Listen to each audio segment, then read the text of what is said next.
Hare Krishna, everyone. Welcome back to our conversations.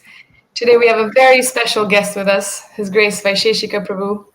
He's joining us from North America. He's traveling a lot, so today you're in Toronto, Prabhu. Yes, welcome. We're in Canada. Thank you very much. Glad to be here. So glad, so grateful that you're with us. This is the second time you're joining us. So for those of you who are new here, please do hear the first conversation where Prabhu shares how he joined. And again, it's about the Bhadra campaign. We're here to spread the joy and the message of the Srimad Bhagavatam. So Bhadra Purnima is coming up in a few days. And it's really transformed our lives. The Srimad Bhagavatam is the Amala Purana. And we just want to share with you this valuable opportunity to get to know about the Srimad Bhagavatam and how we can be engaged with it, be involved with it, and share it. So thank you so much, Prabhu, for joining us. Thank you. Thanks for having me. I first offer my respects to my spiritual master, His Divine Grace A.C. Bhaktivedanta Swami Prabhupada, who is the founder, Acharya of our organization, ISKCON, the one I joined in 1973, and my guru. And I'm delighted to be here on this show to connect with all of you from many parts of the world whose hearts are yearning to do good for the world. And I love the topic because it's very practical. We've been given a great gift, and it's in our hands, and we can take that gift ourselves and share it with others. Absolutely. The pressures that we're all feeling, not only are we feeling it personally in our own lives, but the earth is feeling it all around, especially in England. I don't know how it is in America right now or Canada, but we are really feeling the pinch all around, the effects of the war, effects of disease, effects of mental health. So if not just for ourselves, with a very selfish motive, I really find this topic so relevant, and I'm so grateful to hear from you, Prabhu. Thank you so much for joining us. What would you say is the need of the hour in this way? What is the prime thing that we're looking for, that we need? What a great question. Actually, thousands of years ago, sages gathered at a forest called Naimisharanya, which is the subject matter of the Srimad Bhagavatam, asked a similar question. What should we do to gain the highest good for ourselves and to be able to give it to other people in the world? And such a question is actually meant for high-minded people, because oftentimes we forget that there's solutions in life, and that human life affords us an opportunity to actually deal with things on a much higher level. So it's a good question. And it's the topic of the Srimad Bhagavatam. Right, going a bit deeper, scratching a little bit below the surface, because we all want to help. We all want to do better. Why can't we? What is it that's truly missing? There's a disconnection. We want to do better. We want to help ourselves. Why are we not able to? Well, one simple answer is that we may not have the knowledge of how to do that. There's a certain requirement. For instance, if you want to cure a disease that you have, it's good to be able to diagnose it first.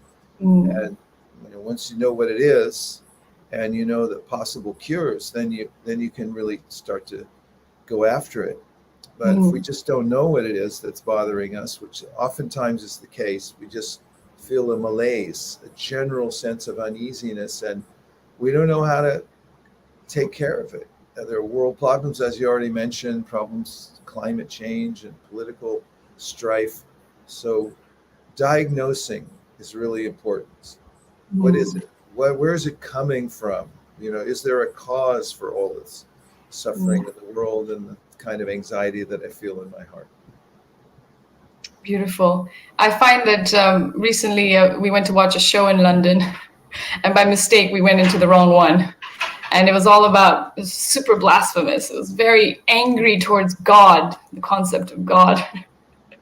And I found it so revealing because it was a very well-developed show, but everyone's just so angry at something or someone. He's come to join. And we, like you're saying, if you don't know what the cause is of our pain and suffering, Hare Krishna, you want to go hang out with that? Just for a few minutes. She can help you. Yes, sorry. We've got just it's Sunday morning and everyone's... right. If we don't know where our suffering is coming from, we want to blame someone or something or the other religion or the other country. So how do we know? How do we know if what we know is factual? Because I feel like I know so many things. Yeah, but you make such good points about this, about the frustration we might feel if we don't know where it's coming from. And that reminds me of one of the points that Krishna makes in the Srimad Bhagavatam in a discussion he has with Uddhava. And he tells a story about a Brahmana, actually he's a Vaishya, I don't know how to do that. Who's on a mission of self-discovery. And during that mission of self-discovery, he makes a profound statement. And he says, if you bite your own tongue, who can you blame?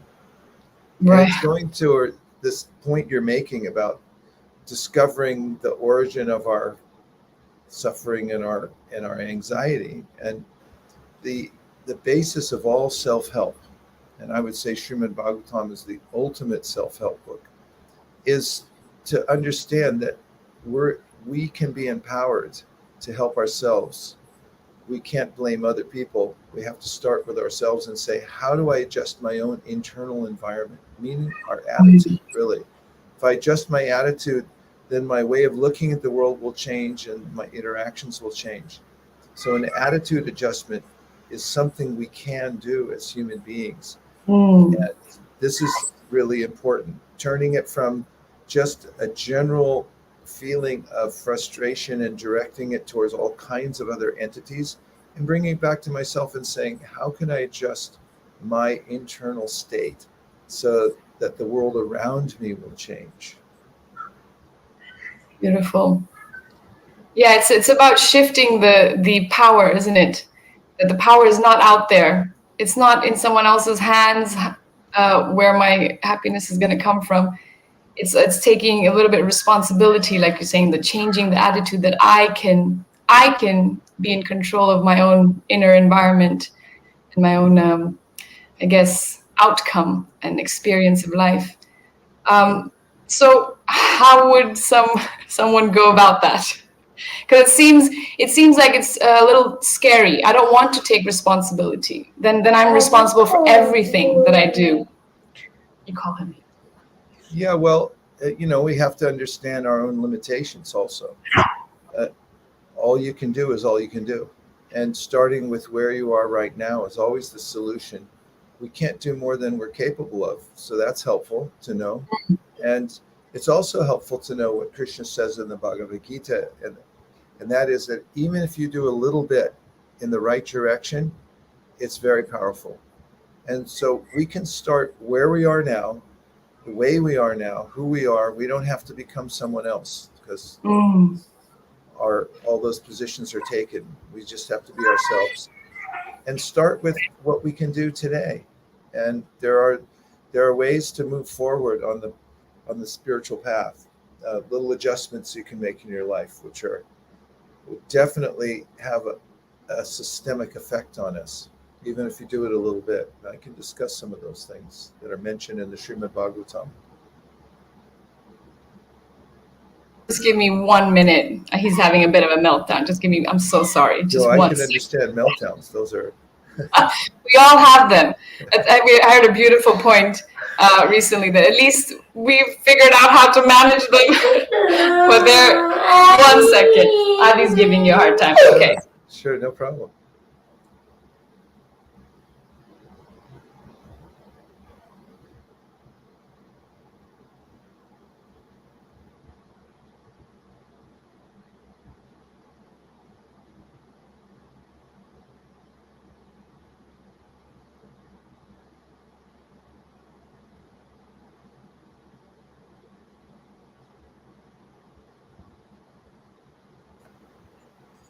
So sorry about that.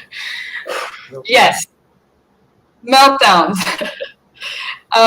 Everyone needs attention. Everyone needs love. And as soon as they know mommy's putting her attention to something else, it's like, well, wait. We are all looking for some love. Yeah, that's so true. It's the nature of the Atma, or the self. We're part and parcel of the Supreme. That's the first statement in the Vedanta Sutra, Janmadya Sayata. We all emanate from a common source.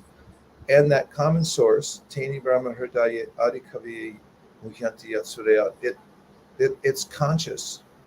We don't come from matter, but we come from a sentient being, and we're parts and parcels of that. So we have feelings, and that's it. That's really what we're all after, is that love, as you're mentioning. And we express it in different ways. Like, child is really dependent on the mother. And in a similar way, we're all dependent on the Supreme, but we've forgotten how to establish that relationship in a way that we feel completely satisfied. Wow. It's so true, because they are, we could give them anything else, but as soon as they know that it's not genuine, because you can also feel when someone isn't genuine in their time with you or their attention with you, you feel the lacking.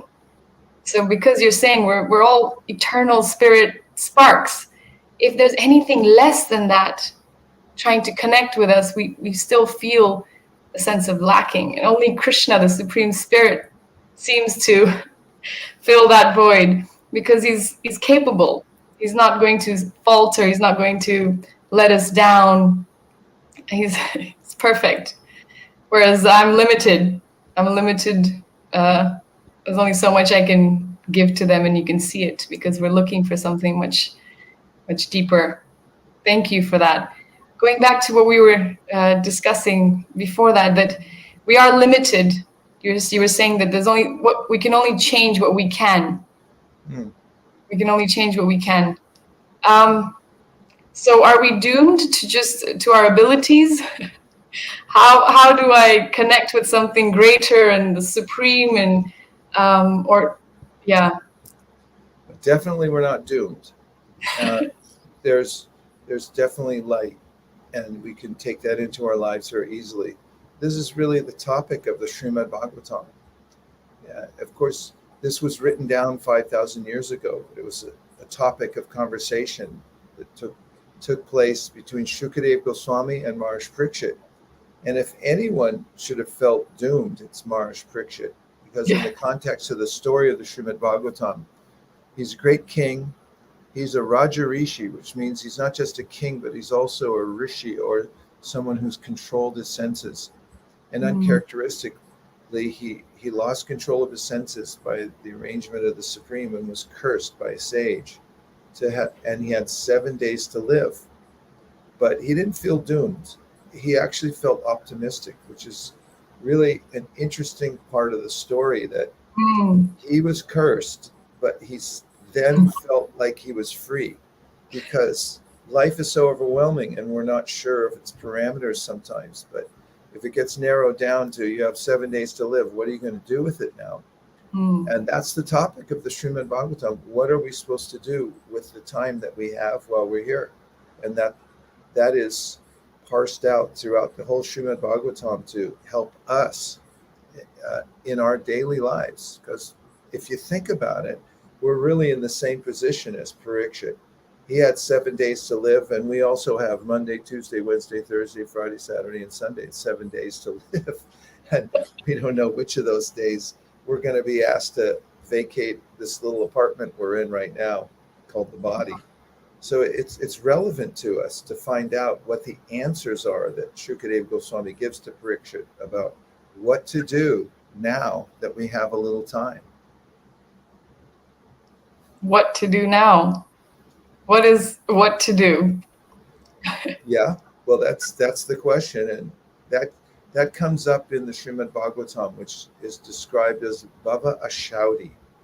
So, as most of your listeners know, because they're learned people, that Ashauti means medicine. Medicine means a curative agent, something that's applied to cure an abnormality. So the book itself is a vibration. It's a spiritual vibration, and of course, writing is an abstraction of speech. So that vibration gets written down, and then we can reproduce it. So the vibration of the Srimad Bhagavatam, the book itself, is called Bhava Ashauti. So Bhava is a kind of what's described as material disease. Bhava actually means, it's sometimes called the material ocean that we've been thrown into. And it means that everything we have is becoming something else.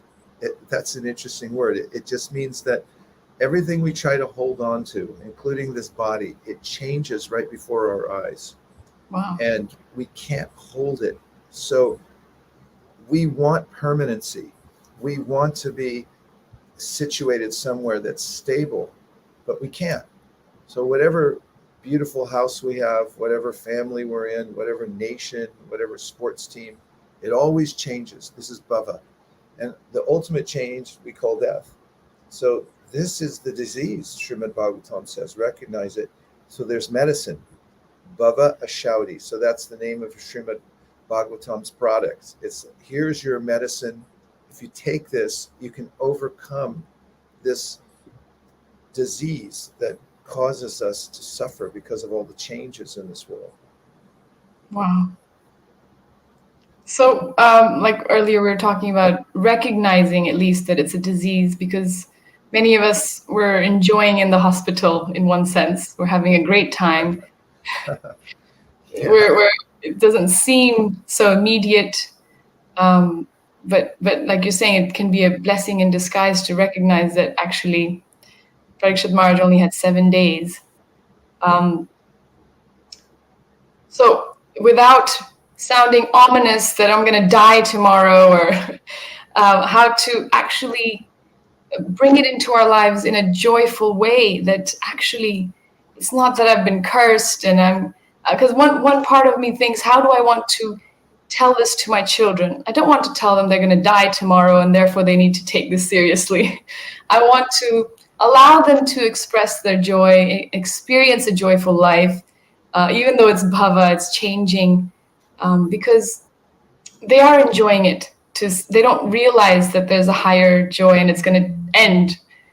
So for many, many people, that is the reality. We're actually in an enjoying stage. Even if it's temporary, if it's fleeting, we don't have the idea of something much higher, much deeper. And yet, I want them to understand that there's joy in this practice. It's not just for the person who's going to die or for the person who is ready to give it all up. My question is, I find there's so much joy. Why is that? And how do I share that? Yeah, it does sound kind of ominous when we start talking about 7 days to live, doesn't it? And Yeah. Can be a little scary. But actually, the process is joyful. And our joy comes from knowing who we are, because what we are is something substantial. When I identify myself as a physical body only, of course, we have a body. We're not the body, but we're in it, just like we're in an apartment. But if I think I'm my body, then there's a sense of fear. But when I realize that actually I'm the Atma, or I'm the spiritual being, the sentient being that occupies the body, and I realize that my nature is Sat, Chit, and Ananda. Sat means eternal. We've always existed, we always will exist. So that's a relief. And Chit means we're full of knowledge, naturally. And Ananda means bliss or joyfulness. So the process of self-realization is joyful, because once we realize that we're not really part of the material world, we're part of the world of joy and light. And just by connecting to that even a little bit, we'll definitely be bringing in that sense of happiness. Yes. Yeah, and then you're not dependent on external factors for that sense of happiness. I really that's like a good point. Actually, it's the first point Krishna makes in the Bhagavad Gita. Most of your viewers, listeners know that Krishna in the Bhagavad Gita talks about self-realization, and Arjuna, his student, asks him this important question that we can benefit from. He says, what is the symptom of somebody who's becoming self-realized? And Krishna answers, Prajahatiya da kaman sarvat partamanogathan atmanyeva atmanatushta stita pragnasta dochate. He says, a person who's become situated in awareness of their actual spiritual consciousness, first of all, doesn't feel obligated to chase after all the desires that come up in the mind. You know, have you ever experienced desires are always coming, and if I'm always chasing them, it's like going around on the proverbial hamster wheel. I never quite fulfill them. And the second part is that atmanyevatmana tushta. Tushta means satisfaction. Such a person is feeling satisfied within because they realize the nature of their self, and it's joyful. As you're mentioning, we actually are something substantial. We don't even have to become anything else. We always have been and always will be something substantial. Yes, we always were and always will be. It's such an identity crisis, actually. Like having this, awakening to the idea that we are eternal. It seems to be so empowering. So I do recognize the beauty and power in allowing my children to be exposed to this idea that your identity, because your identity leads to your actions. It prompts your actions. If you don't have a solid identity, it becomes so difficult to maneuver life. How do we know what to do if we don't know who we are? So I really find that it's helped solidify the understanding of who I am and how I'm acting, how my actions and thoughts are being propelled. But the basis would be an identity of how I look at myself. So thank you for that. That's if there's nothing else the Bhagavad Gita teaches you, that's one thing that's so supremely beneficial. Moving on to the Bhagavatam, what about people who have a hard time believing that these are actual events?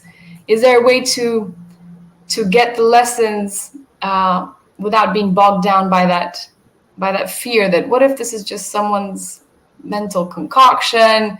We don't know whether it happened. Well, some parts of the Bhagavatam are matters of history. They can be corroborated just as any other historical aspects of the world can be. And those are mentioned in the Bhagavatam. They're actual histories of things that have happened even in very recent history, up to 5,000 years ago. You can even go to Delhi and see the remnants of some of those historical events.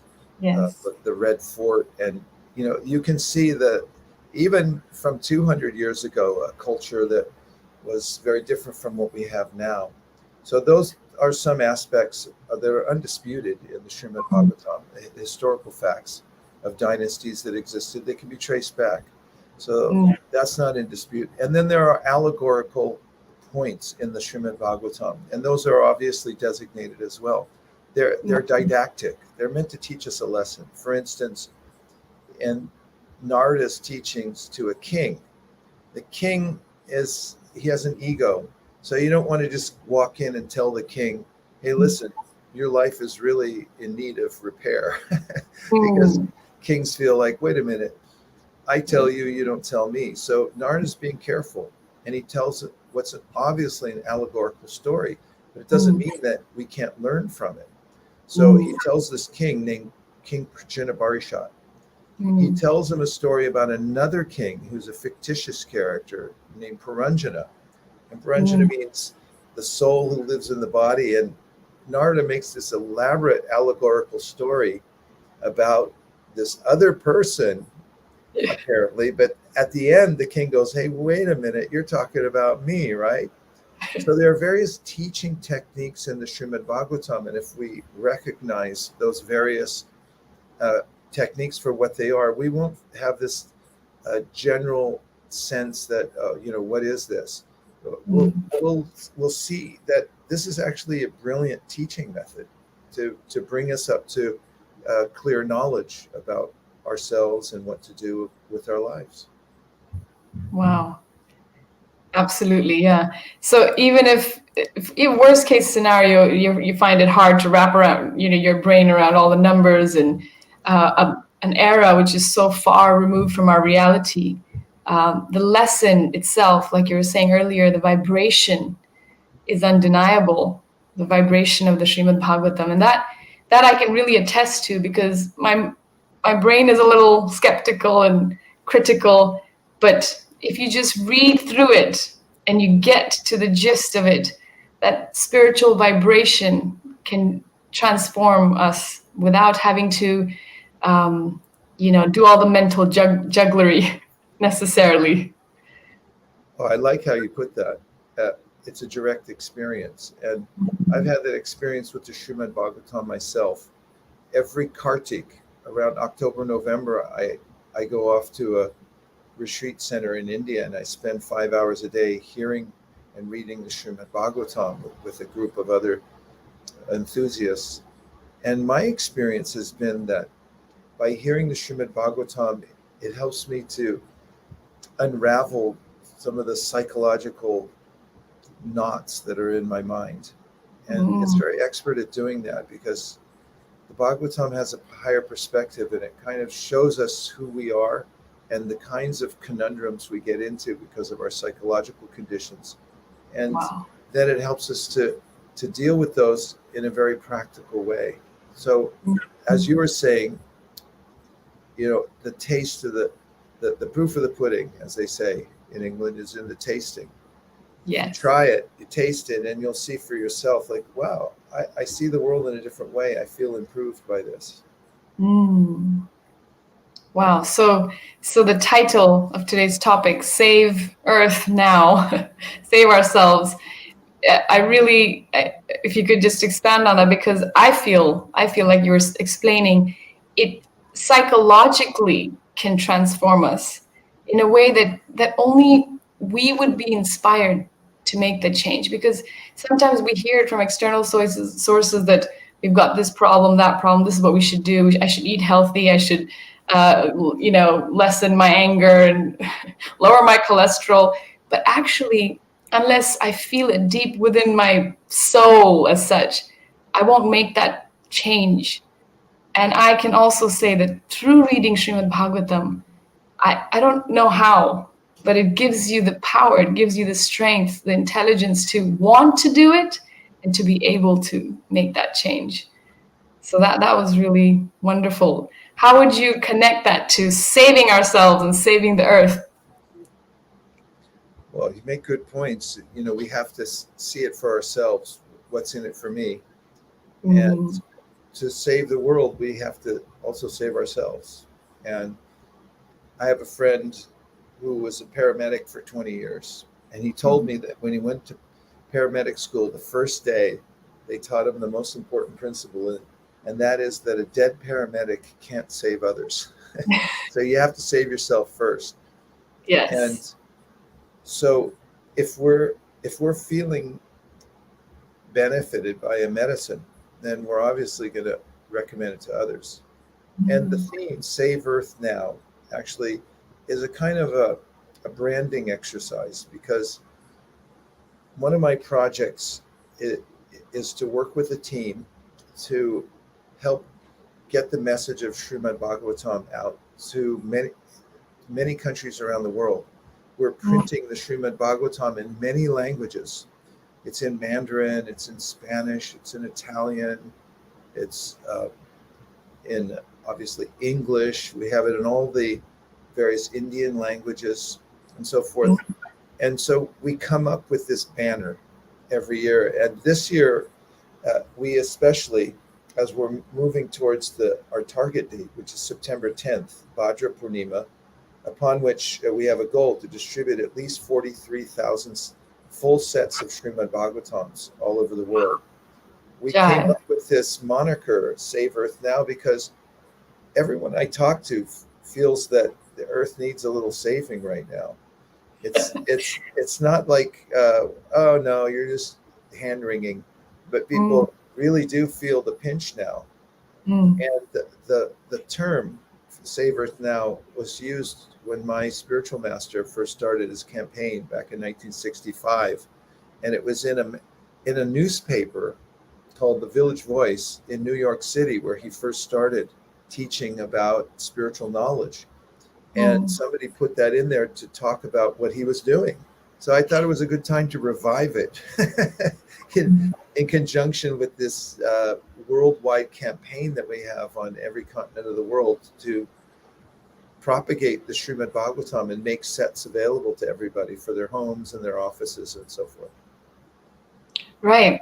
And obviously, if we help ourselves, if we make better decisions, if we're not so reliant on so much from the earth, if we can become a little bit more sense-controlled and be kinder to each other, kinder to ourselves, we are actually saving the earth. We would be truly benefiting the planet, because it seems like nothing is enough. We're just ravaging the resources. We're ravaging everything around us to the point of no return. Wow. I mean, what you were just saying is soothing, actually, to hear, there's possibility of human kindness and being gentle as we walk on the earth and so forth. And as you're pointing out, really, those ideas and qualities that we develop come from within ourselves. If we actually have a good-hearted sense about the world and about helping other people and walking gently on the earth, not taking more than our share and so forth, then we'll be doing our part. And that, as you're pointing out from the beginning of the show, starts from the inside and it comes out into our environment. If our heart's polluted, we'll probably pollute the river next to us also. We won't care. We'll just throw garbage in it because, what's the difference? Or if our heart's clean, then we start thinking, well, the environment around me should be clean also. And this sense of feeling enough, feeling like I'm enough, and that you're saying, like, having your share. We all have needs and we want to be comfortable. There's no harm in that. But where's the line?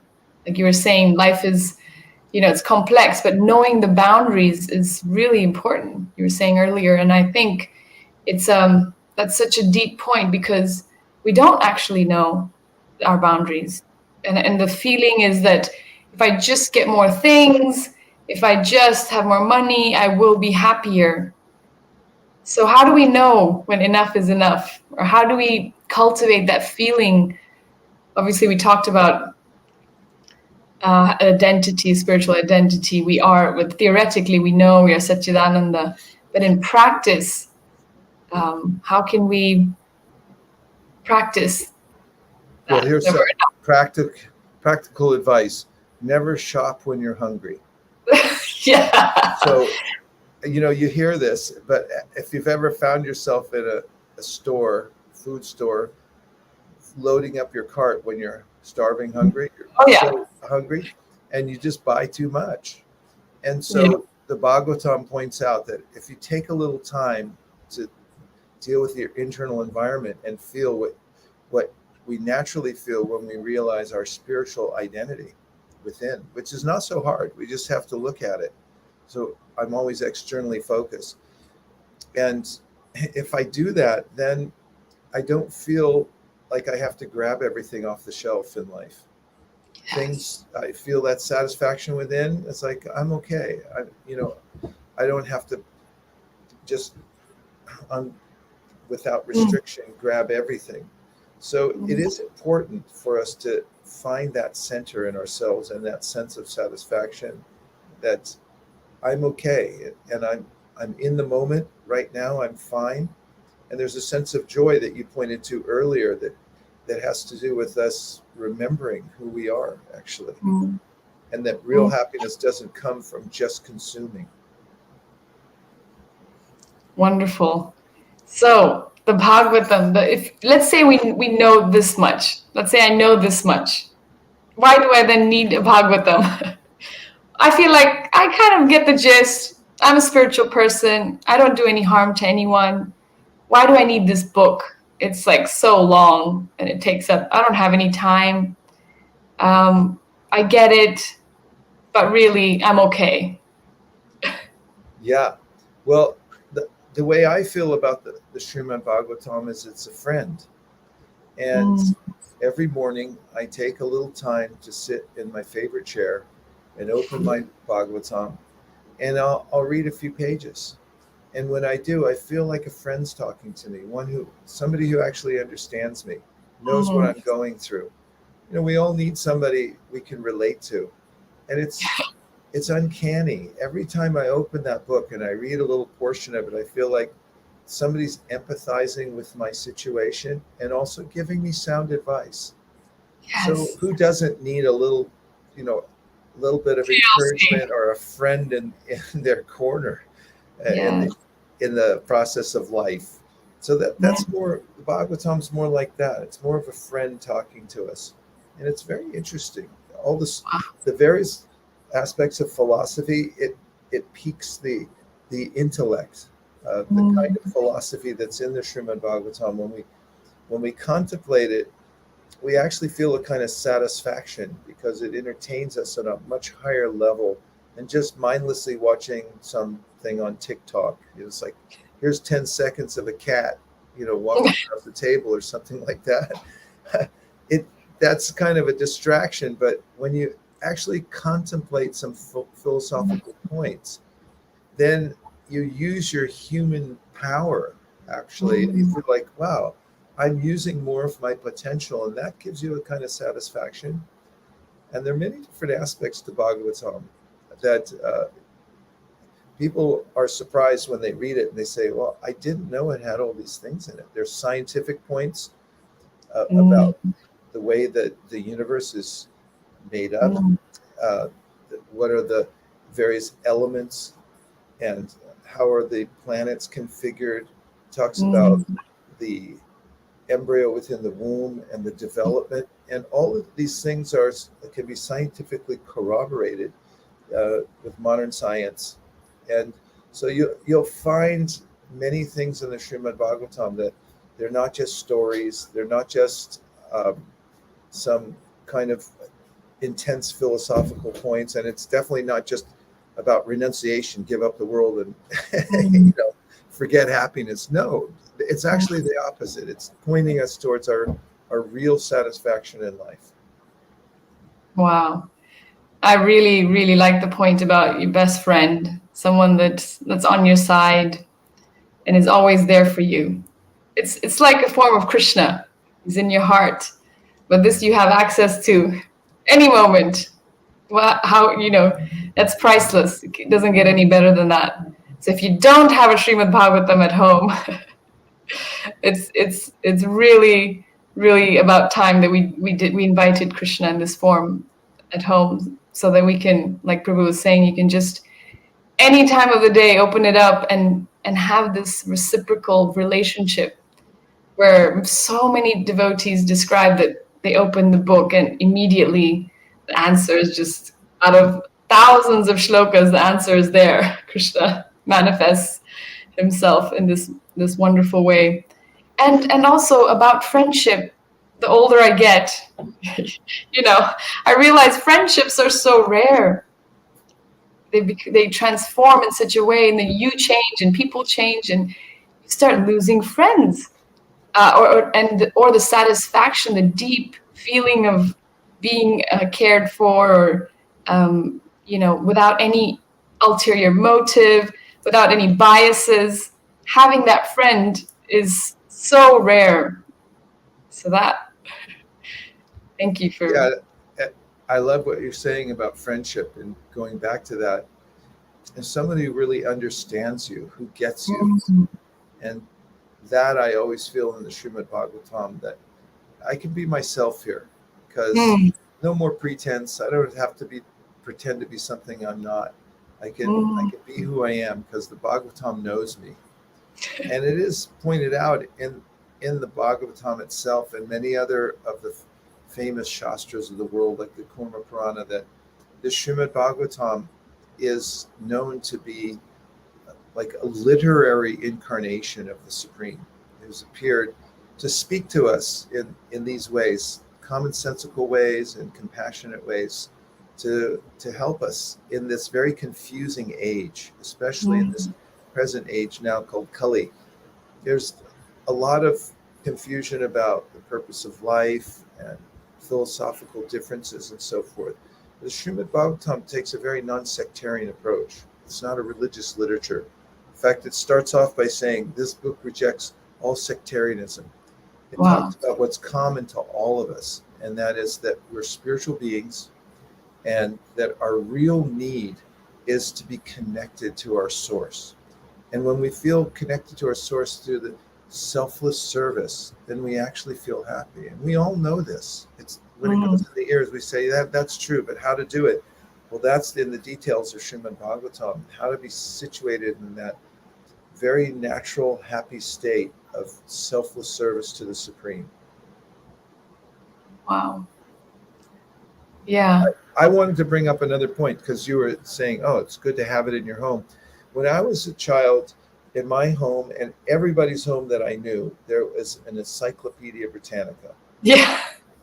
There was a company, Encyclopedia Britannica, that would go around door to door, and no parent wanted to be without the encyclopedia. As good as the Bible. Like, are you going to deprive your child of this knowledge? And it's true. I mean, it was an amazing milestone in the world to have all the knowledge way before internet in one place. And that's similar with Srimad Bhagavatam. The stories, the pictures, the philosophy. It's for children. I've noticed it actually changes the environment of the home, because yes, there's an old saying that facts tell, but stories sell. And the stories that are in the Bhagavatam about Prahlad, about Dhruva, about Gajendra, these stories, they capture the mind and intelligence, and they bring us into a magical place where we can then take in the lesson. And kids who love hearing these stories, and what they get from it, they get values. They realize that it's important to be good. It's important to be truthful. You don't always learn that on social media nowadays. No. People talk about so many other devious kinds of values, and even in a tacit way, they put it forward to presenters that, it's okay to be a rascal, and it's okay to be less than truthful and so forth. And so kids pick up on that. But when you have the Bhagavatam with its intriguing presentation, and it's inculcating these values that actually being a good person is important and it's good for you, they start to pick up on it. And I see it. I come from a community where we have over 300 children. Wow. And in that community, everyone reads Srimad Bhagavatam to their kids, and the kids are extraordinary. In fact, I know one child who grew up, he learned to read from the Srimad Bhagavatam. His parents, said, here's a good place to learn English. And he's an accomplished scholar. By the time he was 16, he was already working on his PhD. And he's become such a good person, besides being just so accomplished in the world. Head of the department in a major university, and he's the youngest person who ever done it. But his whole basis is on these values of Srimad Bhagavatam. So it's not just a book, a storybook, or something like that, but it's something that when we have in our home and we gravitate towards it, it actually helps everyone in the family. Everyone. Amazing, amazing. And I can attest, we're on the other side of the planet, and we have the same exact experience. That you can already tell the families that invest the time to read Srimad Bhagavatam with their children, they stand out like nothing else. The children stand out. They're just so much more peaceful and comfortable in their skin. They're not trying to be something that they're not. And wow, the difference is so stark that you, when you see them, you feel so much joy in the heart. You feel like, wow, there's hope for this world. There's peaceful people that are going to do good for themselves and other people. And it's hard to wrap your head around the fact that it's just by reading and meditating and really trying to understand the values that, like you're saying, I really like that. Facts tell, stories sell, which is, I'm going to use that. That is so true. Nothing like a great story for a child. It's so powerful. I've seen it in my own children, that the stories that these Bhagavad stories are just, once you've told them, you can just say a word and they'll be able to be like, oh, that's the lesson. Yes, that's where our meditation should be right now. So what an investment, but what a priceless investment as a parent. If anyone's hearing this, and if you're a parent, wouldn't you want to take the time to do this with your child? Because it ensures that you'll have a relationship for the rest of your life with your child, a peaceful, loving relationship, as opposed to countless parents that approach me with complete devastated feeling in their heart that they have no relationship with their teenage kids. They want to have nothing to do with them, or so. That really breaks my heart when you come across parents that have done everything for their child, given them everything that they possibly needed or wanted, but the child does not have a relationship, does not want to know them. Yeah, and I think that the point you made earlier about physically having the book in your house, actually it's a set of books, but the author of these books is Srila Vyasadeva, and then recently the publication that is most popular in the world nowadays, and the one that I'm referring to, comes from the Bhaktivedanta Book Trust. That's the namesake of my spiritual teacher, A.C. Bhaktivedanta, who did all the commentary based on the previous acharyas like Ramanujacharya, Madhvacharya, Shankaracharya. All the great acharyas of India have commented on various points of philosophy, and they're all woven through these books. But he had a lot of insight into families and how they would be able to take in the Srimad Bhagavatam. So what he did was, when he did all these commentaries, he also got his students, who were either fledgling artists or full-blown professional artists, to go through the commentaries, go through the stories, and paint them to bring them to life. So we find in this version of the Srimad Bhagavatam there's numerous pictures. So I wasn't a child. I was 16 when I first started looking through the Srimad Bhagavatam, but I was really attracted to the pictures because they told the story, and they're otherworldly. They really attracted my attention. And I find nowadays that when kids have the Srimad Bhagavatam in their home, they go through the pictures and they tell the story along with the picture. This is this, this is that. And it really brings it to life. So there's something visceral about having the book in your house and having it available so everyone can look at it and go through it. Absolutely. Right. So that I mean, if we haven't sold it yet, I don't know what else I can say. But if people are listening, then, and if you don't have a Bhagavatam in your home, the time is now. Could you tell us a bit more about Bhadra Purnima and the immense benefit of gifting the Bhagavatam? Sure. Well, I'm always looking for ways to expand the knowledge base of the Bhagavad Gita, especially Srimad Bhagavatam. It's the real jewel of India, this knowledge. Indian culture has so much to offer the world, and the world appreciates it. The best of all of it is the Bhagavad Gita, and the next level up, the details of the Bhagavad Gita are in the Srimad Bhagavatam. And so we've always had the appearance of Bhagavad Gita. It comes at the end of the year.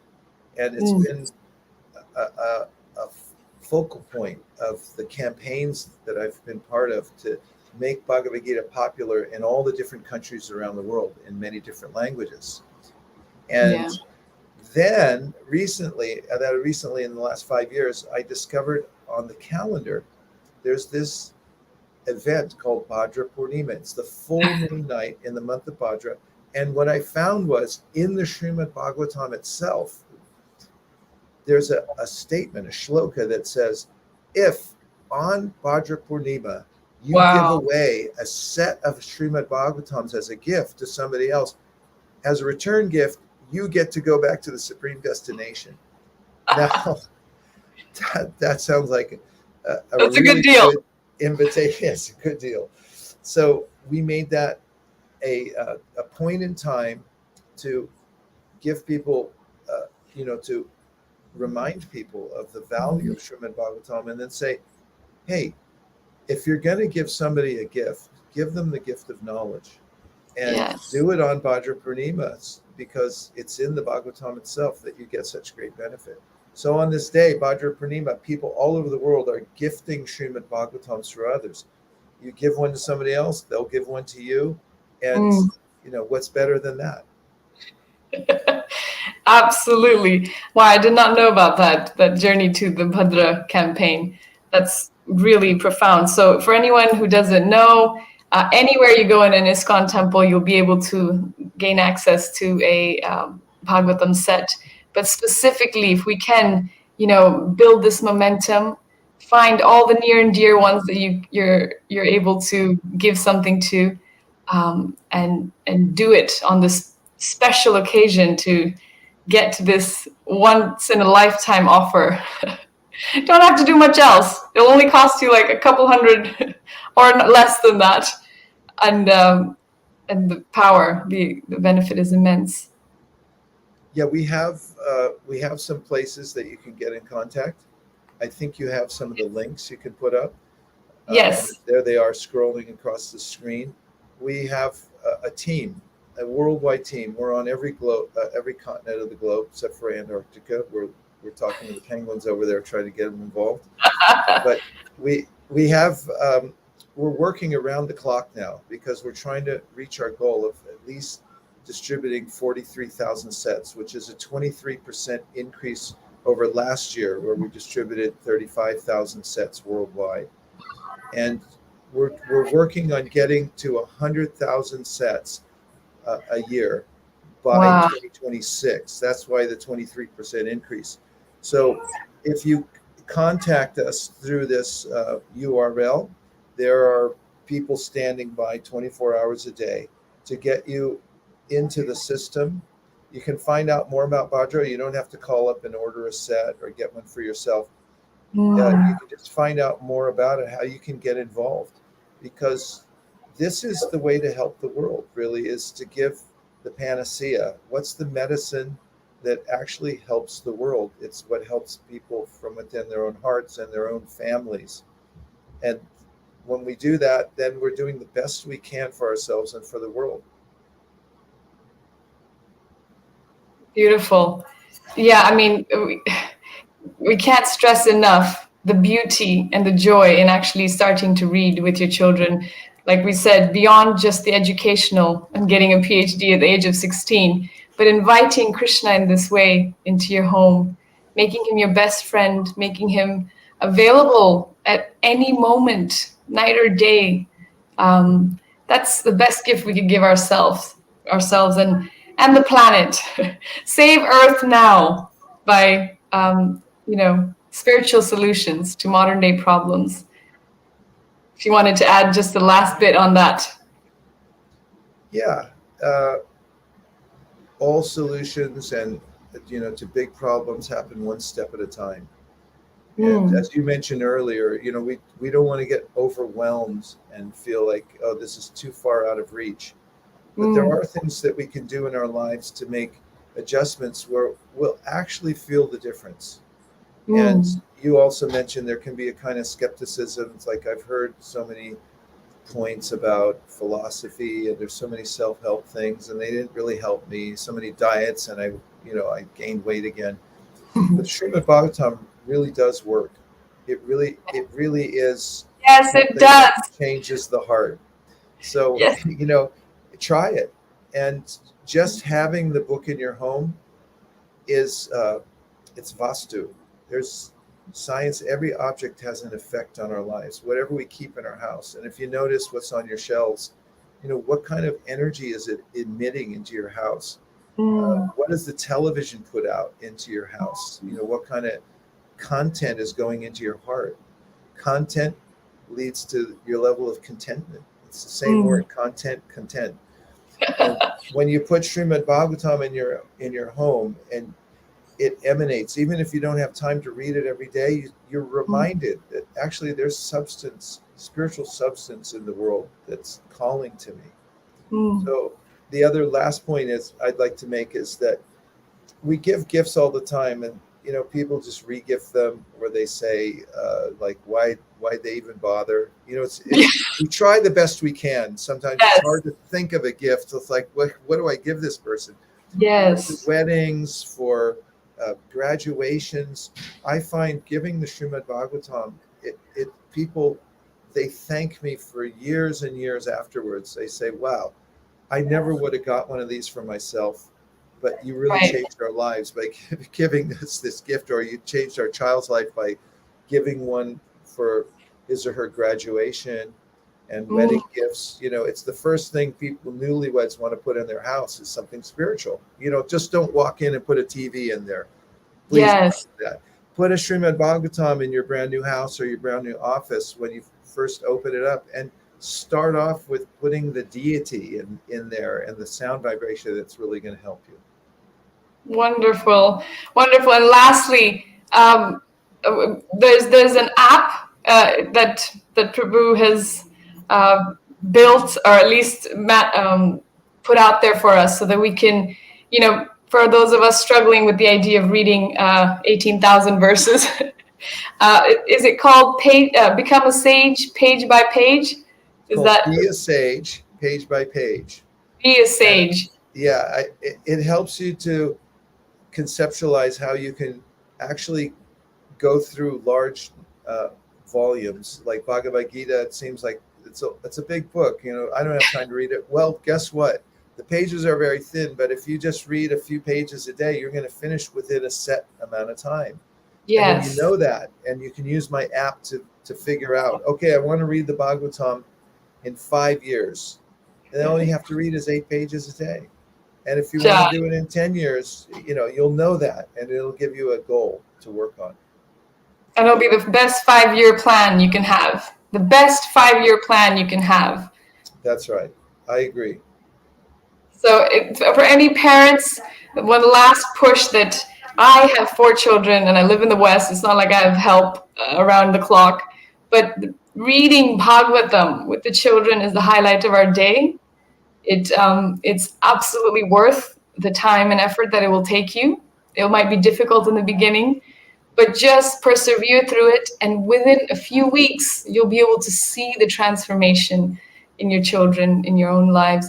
We read to them bedtime stories all the time. Why not make it something that will last eternally, not just this lifetime? It will last eternally. We're just about prioritizing what we do with our time. So feel hopeful. You can do this. We can all do this. Thank you so much, Prabhu. Thank you so much. Oh, yeah. I love being on your show.